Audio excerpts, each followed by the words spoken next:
Look at the weather. It's beautiful here. Non-stop rain. Oh, man, it is a blazer out there. It's cold and it's shivery. It is cold. Really coming down here. I really enjoy your weather reports.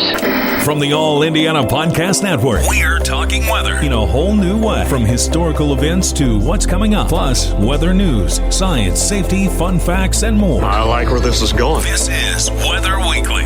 Weather Weekly with Wish TV Storm Track 8 meteorologist Marcus Bailey. It is episode 220 of Weather Weekly. Good to be with you, Marcus Bailey, meteorologist at Wish TV in Indianapolis.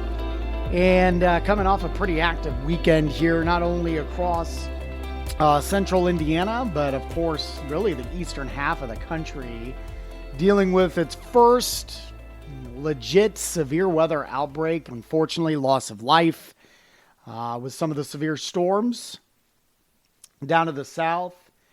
Our thoughts and prayers are with those folks. We had to deal with a little bit of damage. I'm going to talk about that before we kind of dive into the forecast here in the beginning of this podcast here. Total of preliminarily, and this is as of March 16th, 7 tornadoes in the entire state of Indiana, 2 of which were in central Indiana. There was a continuation of one that came from the Paducah, Kentucky office, but it originated near Evansville. Did some damage. Still getting some survey crews out on that. That was probably where some of the more significant damage was in our state. There was also 2 up near Chicago, northwestern Indiana, real close to Lake Michigan, Crown Point area. Locally, the official numbers here, tornado in Park County, so that was western Indiana, is an EF1, 110 mile per hour winds.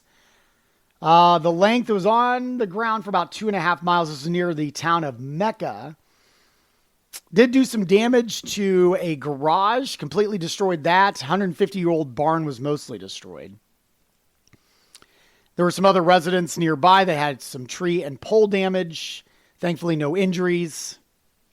Another one in Davies County. So this is south of Indianapolis, near Lagodi. This was an EF1 as well, 110 mile per hour winds. This one was on the ground for about 13.5 miles. Max width was 400 yards.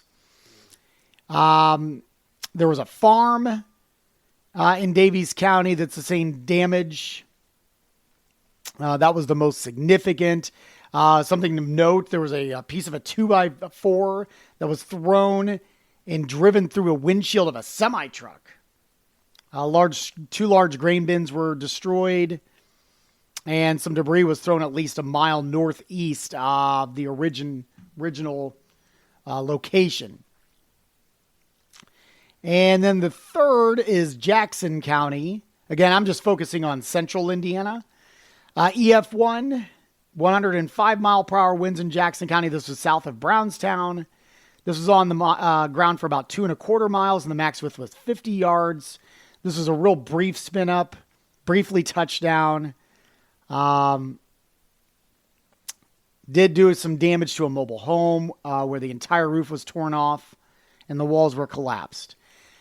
Which is why we stress mobile homes. I know that is an affordable housing and is good housing for many people. But it is not good for shelter in severe weather. Okay.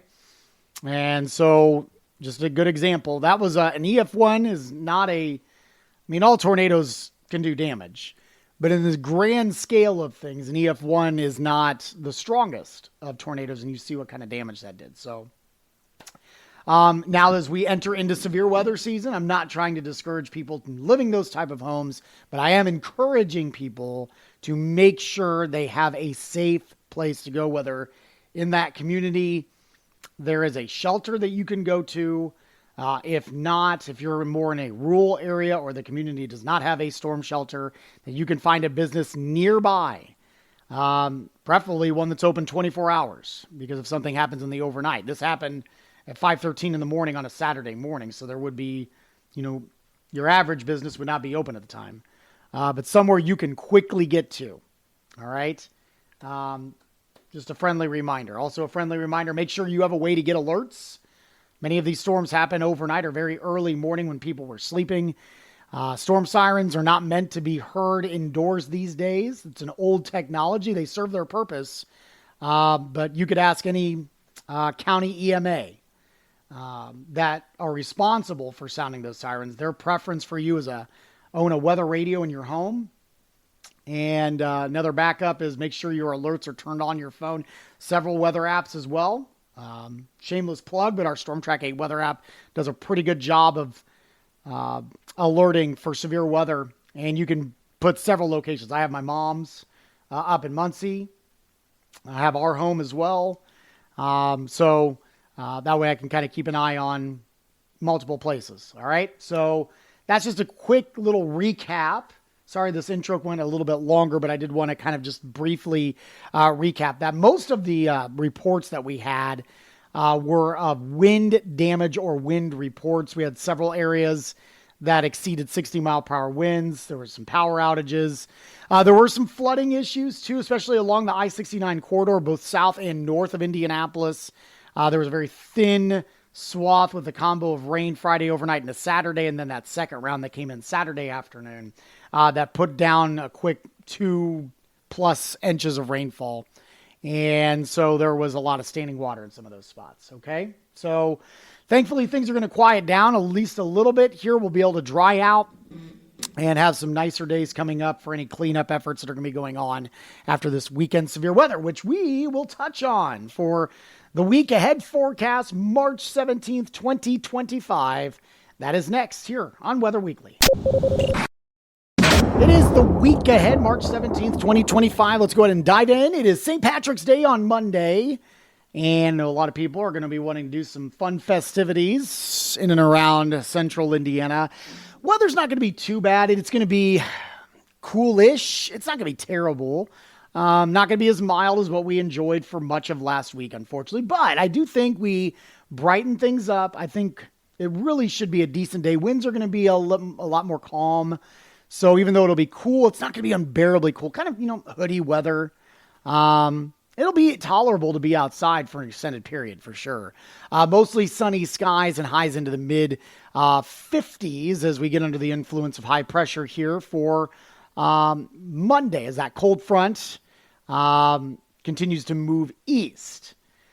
So we should be in pretty good shape there. Monday night, no major concerns, mainly clear, quiet, little cool, but not terrible. Lows will be dipping down to the lower 40s. Now, what's going to end up happening on Monday night is we're going to flip some things here. We're going to get those upper level winds swapping from the north and west to eventually the south and southwest. And so that's going to bring in some warm air advection, and that's going to help warm our temperatures up. I do think the winds will pick up a little bit, not terrible. Certainly not like what we had, Friday and Saturday, parts of Sunday. But it will be a little breezy. It'll be a warm breeze kind of rolling through here. We could get 30 mile per hour wind gusts at times.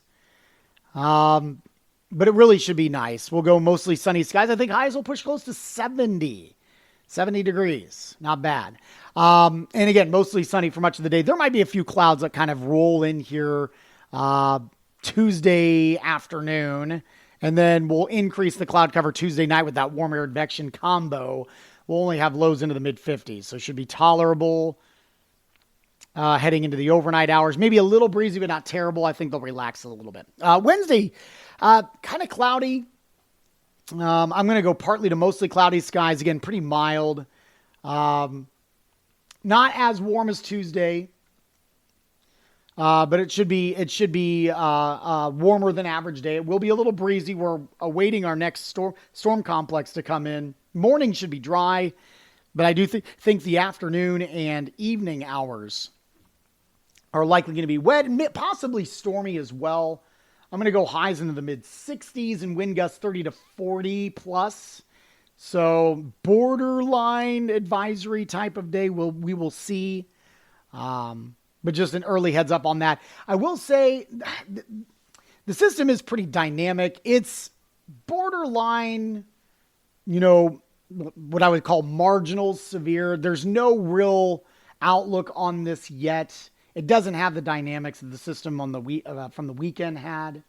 Something to keep an eye on. I'm not overly concerned with severe weather at this point. I'd say, if anything, I'm probably a little bit more concerned with, one, the just gradient winds. It's going to get gusty again. And two, maybe some minor flooding concerns. There could be some heavy rain involved here. So we'll see. But again, I'm not super concerned here. All right, let's go into Thursday. Or I guess I passed by Wednesday night. So on the back end of the system, you're going to get another shot of cold temperatures, cold air advection. Winds are going to shift out of the north and west. And so I think our Wednesday night lows, as rain continues, we're going to slide into the mid-30s. And I honestly wouldn't be shocked to maybe see a few snowflakes mixing in. Now, thankfully, because the ground is pretty warm, right? We've stayed above freezing for a while. We may have a couple of nights that will dip below freezing.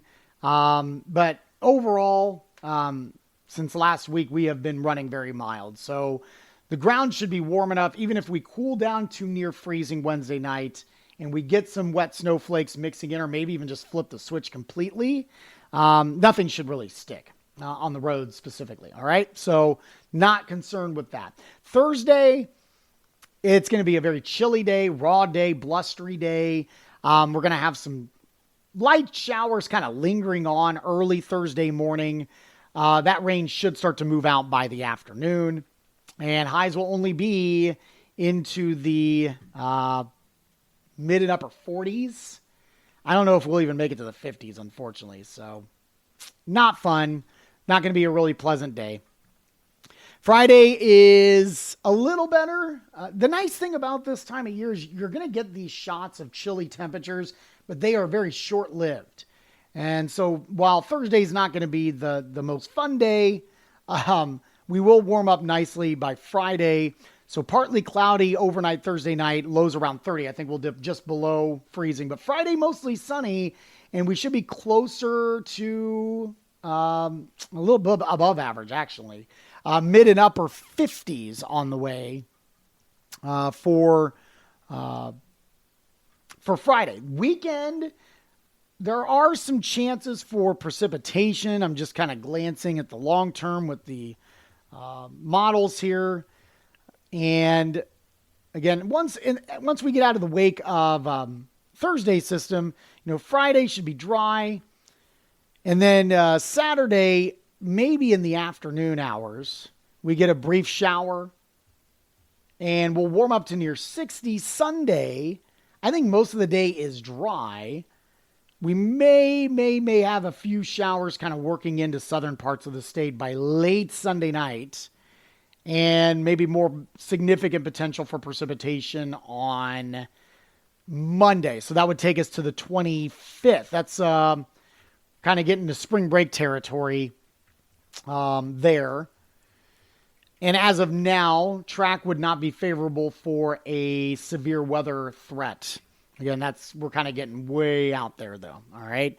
Long term, and we'll do the 8 to 14 day, but I just wanted to look at the national blend of model output over the next several days, which would take us, I could go to the 26th. And it kind of has near normal temperatures. Tuesday and Wednesday, it has us kind of as the warmest in this extended period. And then Sunday, we warm back up. The weekend, we're near 60 both days. Same thing for Monday, the 24th, and then falling back to the mid-50s for Tuesday and Wednesday. It's not terrible, all right? It's not terrible. It's not as warm as what we had last week, but, outside of maybe a couple of days, and really Thursday is going to be the coldest of this stretch coming up, where we won't make it out of the 40s. And then obviously Sunday, this past Sunday that we experienced was pretty raw too. But outside of that, you're either at or slightly above average. So not awful. All right. In terms of rainfall, let's do that. The Weather Prediction Center's 7-day precipitation estimates has us less than a half an inch around pretty much most of the state, about a quarter to a third of an inch over the next 7 days. So that's not bad. And slightly higher up in northwestern Indiana, from South Bend over to, the suburbs of Chicago in northwestern Indiana. You're talking 1/2 an inch to 3/4 of an inch. Again, should not be overly problematic. All right. So all in all, not a terrible forecast. We're going to have a couple of windy and cooler days, but kind of your standard mid-March weather coming up here over the next several days. All right, we'll wrap everything up. Look at where we stand for the month of March, precip-wise, and look ahead to the next 8 to 14 days as well. That's coming up next on Weather Week. Okay, before I get to the climate stuff, I wanted to go back real quick, talk about the rainfall totals over this past weekend. Some of the big numbers that I had, again, most of these were south of Indianapolis, mainly along the I-69 corridors where we had the heaviest rainfall over the last 2 days. So this will date back to the 14th, Friday morning at 7 a.m. All right, so Jefferson in southern Indiana, 2.23 inches. That's the big winner in our state. Bloomington at 2.19. Huntingburg, 1.79 inches. Muncie about 1.5 inches. Bedford about 1.5 inches. Same thing with Grissom Air Force Base in Peru. Batesville about 1.46. Evansville about 1.3. Indianapolis officially in that 2-day time frame was just shy of 1 inch, 0.96 inches of rainfall. All right, so let's do the climate stuff. For the month, rainfall, month to date, 1.2. It actually is down 1/2 inch. Last year at this time, we had 1.78.